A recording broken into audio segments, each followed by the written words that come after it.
Okay, we've been sent a case to evaluate, looks like two implant placements. One in site number 12 on the upper left hand side, one in site number 29, lower right hand side. And let's start by taking a look at both of these plans.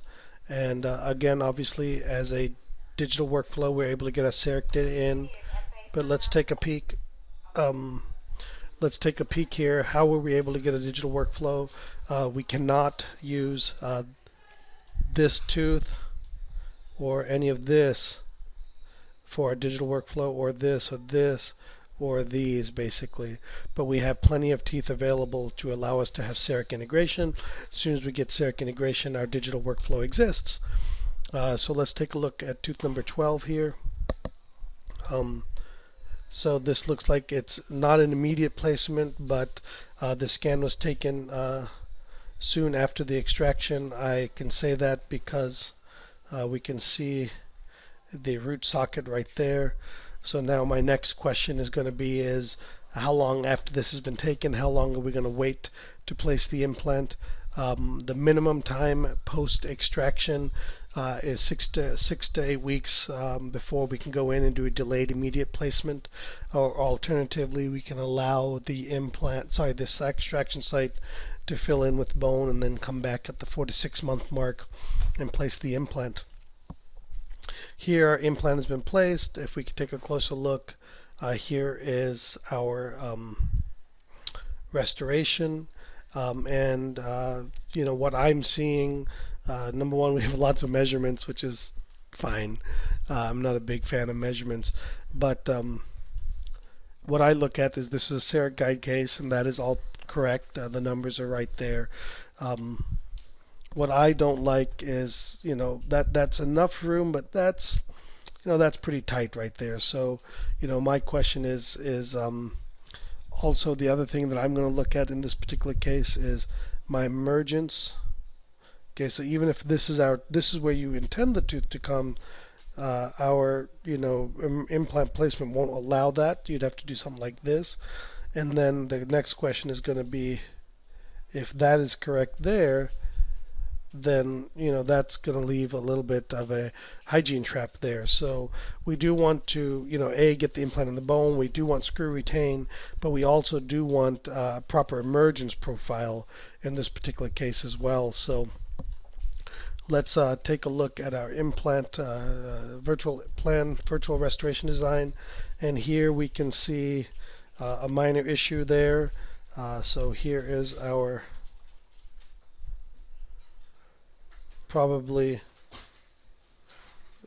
right there. So our restoration is drawn too long in this area right here, some of our virtual wax up state. So we'll call that about 1 millimeter. So that extends to right here. So that's about too long. So really our virtual wax up should probably come like this right there, so it doesn't extend so much. And then obviously we don't want a bulky emergence, so it'll probably be something like this. And then still here, even if we go that's not so good. So what I want to do here is I want to go ahead and adjust. Let me show you one other thing. Also right here, I see the bone outline as this. So that part of the implant's out of the bone. So personally, I would probably look at doing something along this line.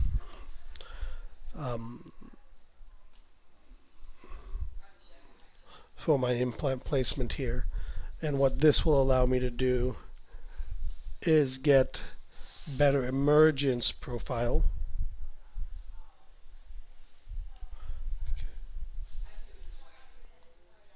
And give us plenty of running room to be able to design this as well. So I would definitely do that. And then this may not allow a screw retain restoration. Since you're using a Nobel active implant, you can look at having the lab fabricate their FCZ, their posterior angulated screw channel restoration. So that would work as well. So just to kind of get an idea here of this is your plan. Again, not bad, not wrong. Just my biggest concern on this one, that can be managed, that thinness right there. But my bigger concern is, sorry, my bigger concern is that to develop that type of emergence profile, not so good there. So I would want to adjust that implant placement to better allow me to manage my emergence profile there and gain me a little bit of space there as well and get this implant back into bone like so. Oh, sorry, one other thing. I'm sorry, I keep adding things. I'm a little disorganized. I got my walkie-talkie here with my hygienist after me. Um, we also need to make sure that this implant is a bit deeper. So if I take a look at this, this is my bone right here. And we know post-extraction we're going to have some bone loss. So I would go ahead and drop this implant a little bit deeper, typically 3 millimeters apical to our proposed gingival margin, and this will also allow us to have a little bit better running room here to design our emergence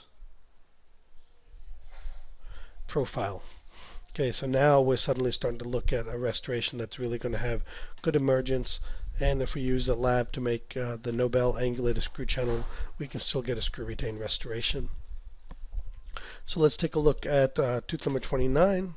And generally speaking, this one is pretty straightforward. Let's go ahead and take a look at our virtual restoration here. I'll give that to Liz. Virtual restoration, again, same thing here. One of the things we always want to look at is compared to our adjacent margins. We can see that restoration is designed well too low. It probably needs to be more along that line right there. So that can affect our virtual planning of our implant placement. So even as it is, if we think about this, remember restoratively driven, how are we going to design our emergence profile based on the implant placement here? The other thing that is here is the bone level right there, probably something along that line right there. So this implant needs to go quite a bit deeper, probably along that line right there. Maybe even a hair deeper, because I don't know where this buckle is going to come in at. So probably something like that. And then, as we can see, we're getting close to the nerve, so just drop down to a 10 millimeter implant there. So those are some of the changes I would make right there. So hopefully this has been helpful, and thank you for submitting the case.